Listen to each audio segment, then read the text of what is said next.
عید خوشی کا تہوار ہے، لیکن اس کے ساتھ ساتھ عید کا دن ہمیں بہت سارے سبق بھی دیتا ہے۔ انہی اسباق میں سے ایک اہم ترین سبق نصف ایمان کا ہے، یعنی صفائی کا سبق۔ عید الاضحیٰ ہمیں صفائی کا سبق کیسے دیتا ہے، آئیے جانتے ہیں آج کی اس ویڈیو میں۔ اس میں کوئی شبہ نہیں کہ عید الاضحیٰ ہمارے اندر دوسروں کی مدد کرنے کا جذبہ پیدا کرتی ہے۔ عید ہمیں غریبوں، محتاجوں اور ضرورت مندوں کا خصوصی خیال رکھنے کا درس بھی دیتی ہے۔ عید الاضحیٰ ہمیں قربانی کے علاوہ بھی بہت سارے درس دیتی ہے۔ ہم عید کے موقع پر قربانی کے علاوہ باقی سارے سبق بھول کر صرف گوشت تک محدود ہو جاتے ہیں، حالانکہ یہ دین کامل قربانی کے ساتھ ساتھ صفائی کا درس بھی دیتا ہے۔ اسلام میں صفائی پر اتنا زور دیا گیا ہے کہ صفائی کو نصف ایمان قرار دیا جاتا ہے، لیکن دوسری جانب عید سے پہلے ہی ہمارے گلی محلوں میں جانوروں کے فضلے کی بدبو شہریوں کے ناک میں دم کر دیتی ہے۔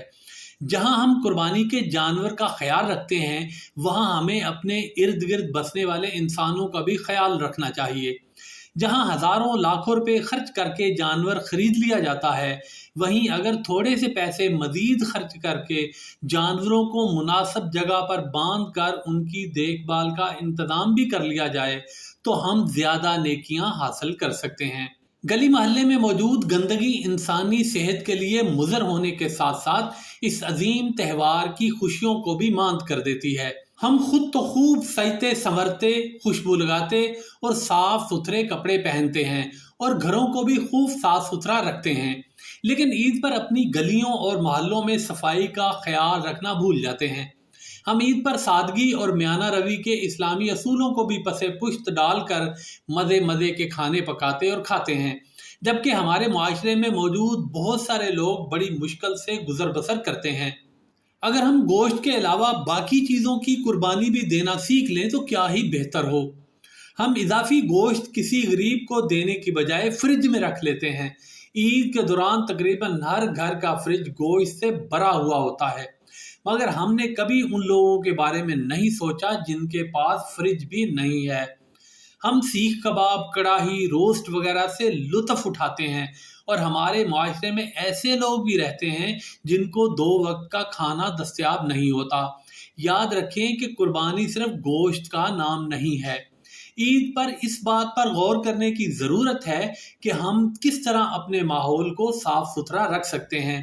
قربانی کے جانوروں کے لیے خریدا جانے والا چارہ اکثر جانوروں کے کھانے کے بعد بچ جاتا ہے۔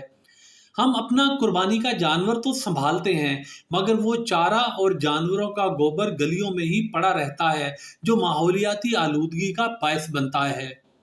جانوروں کا چارہ عموماً پلاسٹک کے شاپروں میں لایا جاتا ہے، اور یہ پلاسٹک کسی بیماری سے کم نہیں۔ اگر ممکن ہو تو پلاسٹک کے شاپر استعمال کرنے سے پرہیز کریں۔ قربانی کے جانوروں کی آلائشیں پارکوں میں پھینکنے سے مکمل اجتناب کریں، کیونکہ عید کے موقع پر فیملیز پارکوں اور صحت افزا مقامات کا رخ کرتی ہیں۔ اگر ہم صحت افزا مقامات اور پارکوں کو گندا کر دیں گے تو پھر ہم گھر سے باہر کہاں جائیں گے؟ ہماری ان چھوٹی چھوٹی لاپرواہیوں کی وجہ سے اس وقت دنیا کو ماحولیاتی آلودگی کے سنگین مسائل کا سامنا ہے۔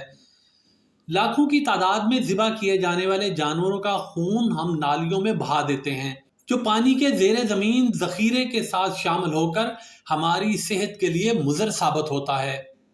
ہمیں چاہیے کہ ہم قربانی کے جانور یا تو ذبح خانے لے جا کر ذبح کروائیں، یا کم از کم خون پانی کے ساتھ دھو کر نالیوں میں بہانے سے اجتناب کریں۔ قربانی کا جانور ذبح کرنے کے بعد ہم جانوروں کی آلائشیں اور دیگر بیکار اجزاء کھلے عام پھینک دیتے ہیں، جو تعفن کے ساتھ ساتھ بے شمار بیماریوں کا سبب بھی بنتے ہیں۔ ہمیں چاہیے کہ ان اشیاء کو گلیوں میں پھینکنے کے بجائے حکومت کی مقرر کردہ ٹیموں کے حوالے کریں، تاکہ وہ انہیں اچھی طرح سے تلف کر دیں۔ کچھ لوگ تو ان آلائشوں کی بدبو سے ہی اتنا متنفر ہو جاتے ہیں کہ گوشت کھانے سے بھی انکار کر دیتے ہیں۔ صحت پر کوئی سمجھوتا نہیں کیا جا سکتا۔ ہمیں اپنی صحت کے ساتھ ساتھ ماحول کو صاف ستھرا رکھ کر دوسروں کی صحت کا بھی خیال رکھنا ہے۔ ملک کو صاف رکھنا صرف محکمہ صفائی کا کام نہیں ہے، بلکہ یہ ہم سب کی ذمہ داری ہے، کیونکہ یہ ہم سب کا ملک ہے۔